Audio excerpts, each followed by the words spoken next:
Em 2015, um bacharel em direito foi preso em flagrante em Manaus. Ele tinha um escritório, atendia clientes, cobrava honorários, mas um único detalhe: ele nunca tinha passado no exame de ordem. Quando a OAB bateu na porta, a polícia militar foi junto. O resultado: ele foi preso por estelionato, falsidade ideológica e pela contravenção de exercício ilegal da profissão. Mas esse caso não é um caso isolado. E o que muita gente não sabe é que advogar sem OAB não gera apenas uma multa administrativa, pode gerar prisão, processo criminal e ainda destruir o sonho de um dia ter a carteira vermelha, mesmo que você passe no exame depois. Olá, sou o professor Gustavo Cordeiro, professor de Estratégia OAB, e hoje nós vamos destrinchar o que acontece na prática quando alguém advoga sem inscrição na OAB. As infrações penais envolvidas, os casos reais, o que acontece com os processos dos clientes, tem nulidade ou não tem, e o que o bacharel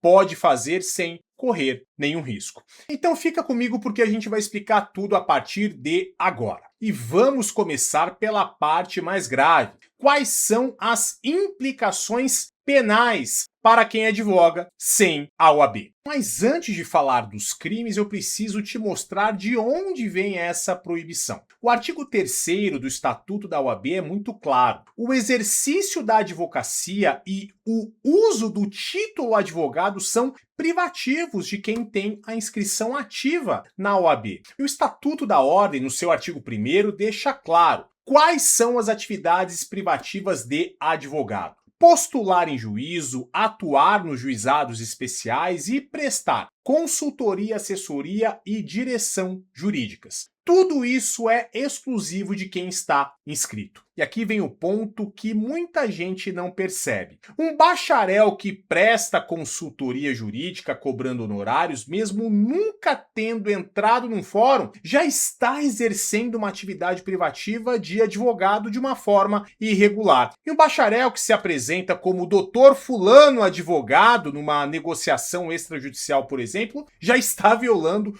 o artigo 3º do Estatuto da Ordem, mesmo que ele nunca tenha protocolizado uma peça. Dito isso, vamos para as infrações penais. A primeira: contravenção penal de exercício ilegal da profissão, tipificada no artigo 47 da Lei de Contravenções Penais, pena de prisão simples de 3 meses a 1 ano ou multa. Atenção, não precisa ter cobrado nada, não precisa ter causado prejuízo para ninguém, basta ter praticado um ato privativo de advogado sem estar inscrito na OAB. Mas o grande problema é que quase sempre temos algo além disso. Se houver a cobrança de honorários advocatícios por serviços que aquela pessoa não estava habilitada a prestar porque não era advogado, teremos o artigo 171 do Código Penal, crime de estelionato, pena de 1 a 5 anos de reclusão mais multa. E tem ainda um terceiro crime muito comum que aparece, que é a falsidade ideológica, artigo 299 do Código Penal. Pensa na seguinte situação: um bacharel apresenta uma procuração assinada como se ele fosse advogado. Ou então ele usa um número de registro da OAB que não é seu para ele assinar alguma petição. Isso é inserir uma informação falsa em um documento sobre um fato juridicamente relevante. Crime, pena de 1 a 5 anos de reclusão. Lembra do caso de Manaus que eu citei lá na abertura? O bacharel foi atuado pelas 3 infrações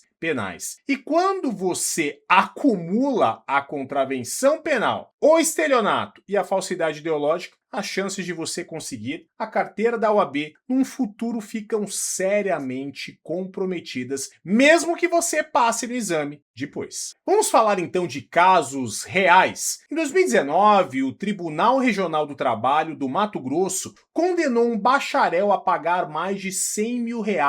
Sabe o que aconteceu? Ele entrou com uma ação trabalhista contra o escritório onde ele trabalhava. Sim, ele foi à justiça reclamar um direito seu e perdeu. Ele contou que entre 2013 e 2018 ele captava clientes, fazia petições iniciais, acompanhava processos, controlava prazos, fazia recursos, tudo isso sem inscrição na OAB. Ele recebia uma comissão de 45% dos honorários, o que lhe garantia mais de 15 mil reais por mês, mais do que muitos advogados inscritos do mesmo escritório. E quando ele foi demitido, ele achou que tinha vínculo empregatício e foi cobrar. O TRT reconheceu: vínculo empregatício tem, relação de trabalho existe, mas também disse: essa atividade sua é ilegal. Resultado: condenação de mais de 100 mil reais entre custas processuais e honorários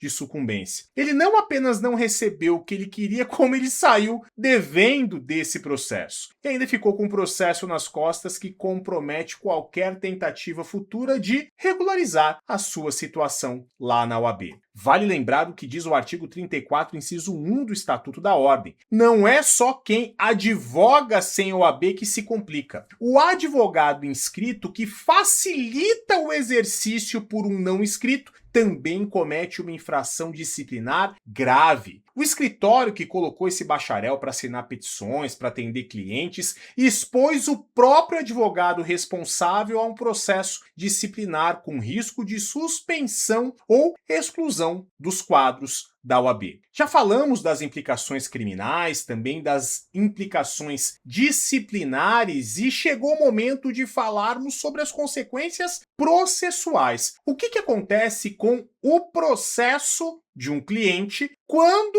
o advogado, na verdade, não tinha inscrição na OAB? Vamos então lançar os nossos olhos para quem mais sofre nessa história toda, o cliente. O artigo 4º do Estatuto da OAB é bem direto. São nulos os atos privativos de advogado praticados por pessoa não inscrita na OAB, sem prejuízo das sanções civis, penais e administrativas. E o parágrafo único vai além. A nulidade atinge também o advogado suspenso, impedido ou licenciado, ou seja, não basta ter a carteira da OAB, ela precisa estar ativa e sem nenhuma restrição. Mas como funciona isso na prática? O artigo 76 do CPC diz que quando o juiz percebe que a parte não tem representação válida, exemplo, o advogado na verdade não tem OAB, ele deve abrir um prazo para que a parte regularize. E se a regularização não acontecer, o processo será extinto ou vai continuar com um profissional de verdade, mas desconsiderando todos os atos praticados antes por aquele profissional sem habilitação. Agora pensa no cliente que contratou esse bacharel para uma ação de indenização, lá no juízo civil. Ele pagou, esperou meses e no final o processo foi extinto por irregularidade de representação. O prazo para entrar com a ação pode já ter até passado, a ação pode estar até prescrita, as provas podem ter se perdido e o cliente, no final das contas, que tinha o direito,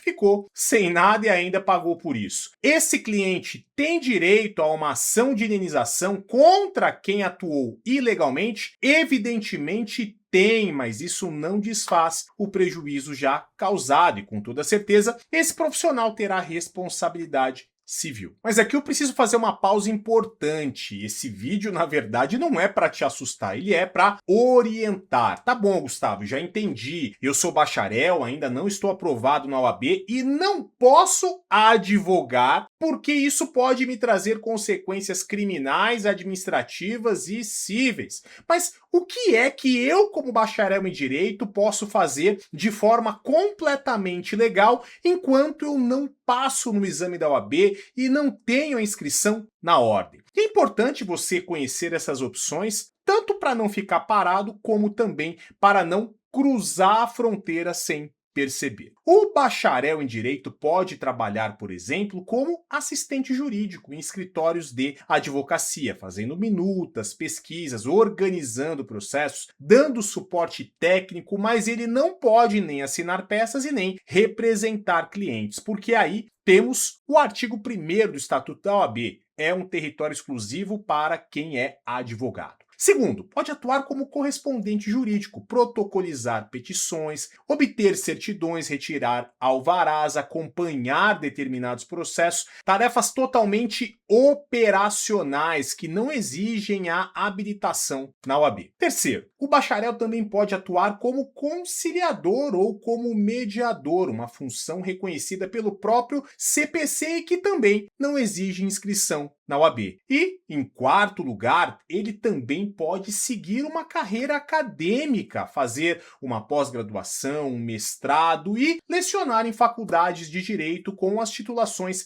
exigidas sem nenhuma restrição. Mas jamais se esqueça do parágrafo 1º do artigo 1º do Estatuto da OAB. Ele traz a única exceção expressa às atividades privativas do advogado. Sabe qual é? A impetração de habeas corpus.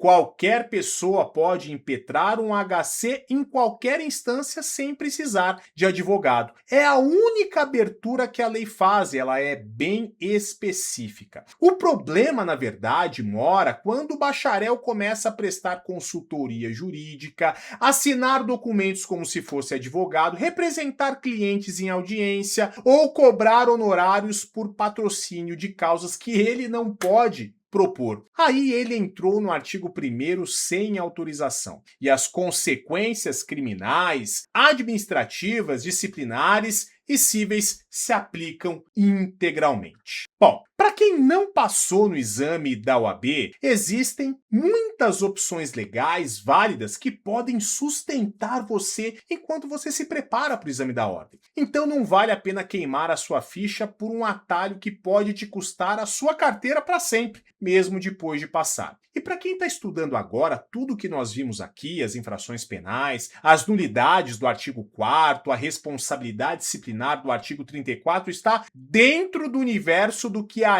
FGV cobra no seu exame de ordem. Entender o porquê de cada regra faz você acertar cada questão em uma situação de pressão. Porque você não precisa decorar, você precisa compreender qual é a lógica. E se esse vídeo foi útil para você, deixa um like, se inscreva aqui no canal do Estratégia OAB e me conta aqui nos comentários. Você conheceu algum desses casos? Você ficou em dúvida sobre o que um bacharel pode ou não pode fazer? Escreve aqui embaixo e pode trazer outras dicas, outras sugestões de temas para os nossos vídeos. Bons estudos, esteja com Estratégia OAB até a sua aprovação. Um forte abraço, fique com Deus e Atsumus.